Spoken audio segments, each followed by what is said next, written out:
Hello, everybody. My name is Jim Farmer. I'm the festival director of Out on Film, Atlanta's LGBTQ Film Festival. We just finished our 37th annual year, and we had some amazing films, some of which are still streaming through Sunday. We always have a lot of amazing short films from around the world, and one of our most popular this year was Let's Talk About Sex.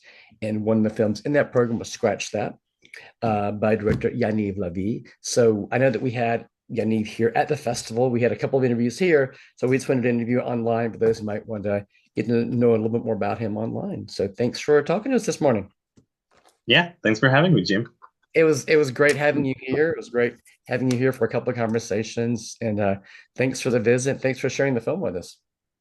Yeah, thank you for having the film in the program. I was so honored. Absolutely. Absolutely. It was a great program. People really, really responded well.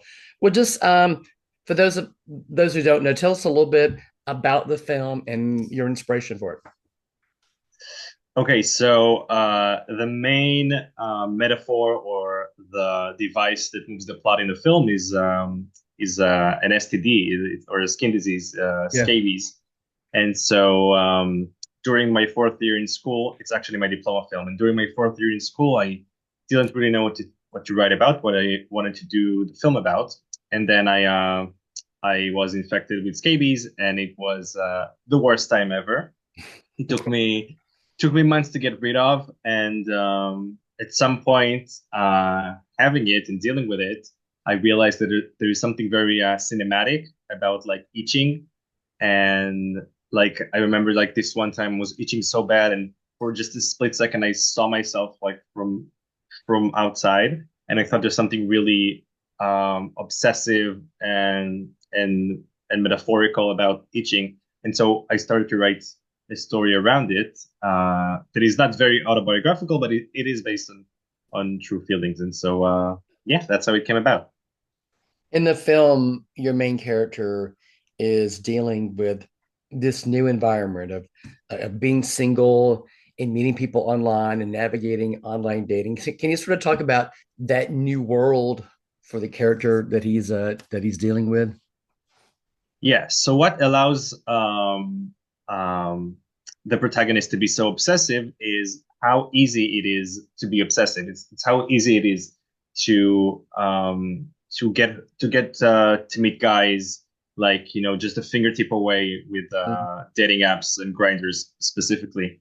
And so there's something about these platforms that is very it allows to celebrate sexual liberation and sex and physical touch, and also there's something a little intimidating about it, a little maybe dark, and so this protagonist is conflicted with both of these things. He's very excited for it.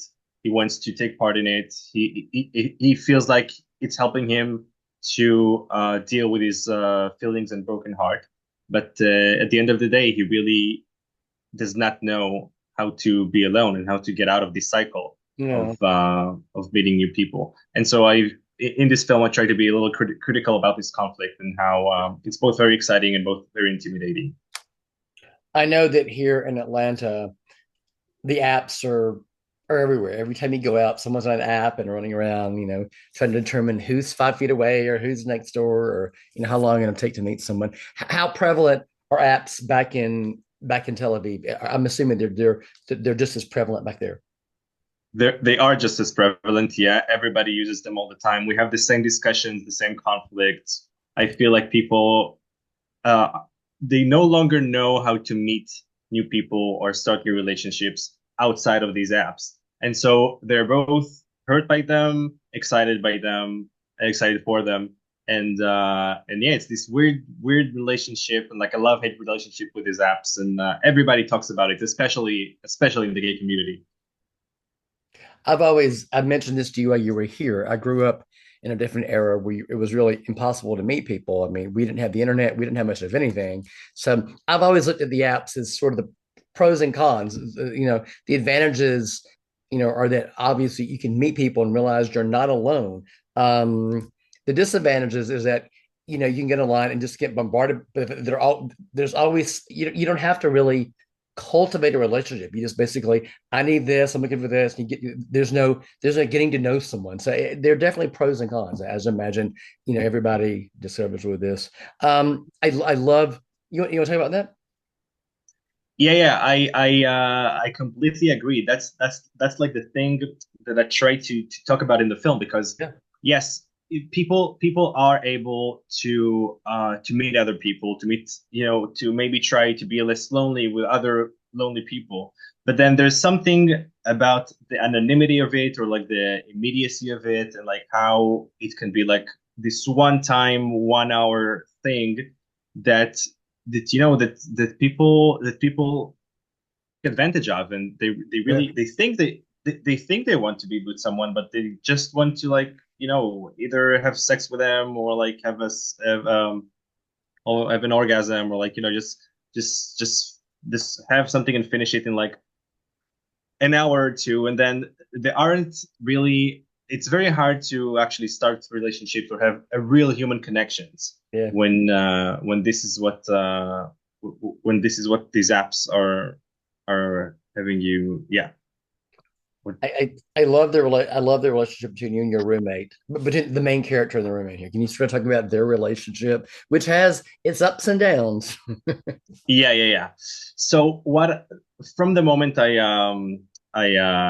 came out of the closet, my relationship with my female friends became something completely else Yeah. because there's something because okay, the character in the film was based on like my real life best friend, and before I came out we had some sort of like either a romantic tension or like a sexual tension, and she liked me, I used to like her, I mean in a romantic way or sexual way. But then after I came out and I had a boyfriend, something about this tension like completely was disappeared, and it allowed the relationship to be so much deeper and so much layered. And Mhm. so I tried to explore this relationship between a queer man and a straight woman because I feel like these relationships are so special. Yeah. And I know so many couples. I mean, uh, gay men and straight women couples, friends that are so special. And I try to convey some of that relationship in the film because she acts a little bit like his mother or big sister, and he acts a little bit like this friend that allows her to be herself, or like he's striving to make her a little bit more extrovert, or like yeah, it's a very special relationship that I try to explore. There's a rather humorous, sexy, and unexpected dance number in the movie. Can you sort of talk about the origins of that and what your goal was with that? Yeah, so I love dance. I think the human body can convey so much without even talking, Yeah. and I love dance scenes in films as well. And it was like the first thing from the first draft that I knew that I wanted, and so the sex scene happens as like some sort of like fantasy scene because he finally gets his he realizes he unlocks the grinder the grinder password, Yeah. and so it's a moment in the film where his compulsions and his obsessions are able to manifest again, Yeah. and so these options of grinder, these men, they manifest in real life, and and it culminates in this surprising dance sequence. And so I was very excited for this scene. It was also supposed to be something that is that conveys what I said before about Grindr. That is something very exciting and something very Yeah. that can be very dark and intimidating. And and yeah, my new boyfriend at the time, we're still together now, but my new boyfriend at the time is a choreographer. He did the choreography for the scene.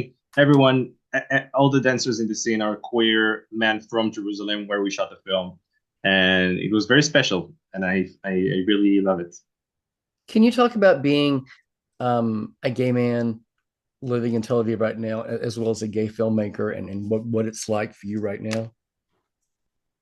Yeah, so being queer in Israel has many sides and many layers, I should say.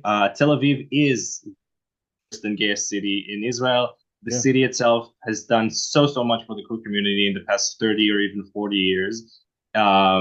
When people come out, they sometimes dream about moving to Tel Aviv so they can be their true self. Yeah. It's a very liberal city. It's very easy and very open and pleasant to be an open queer person there. Outside of Israel, it's a little bit different. It depends on which city or which area. You don't feel the same. You don't feel safe in the same amount everywhere. Um, and being a queer filmmaker, I feel like the film industry in Israel is very small, and then the queer film industry is smaller. And Hmm. I feel like there's a lot of competition because it's so small, because we know everyone.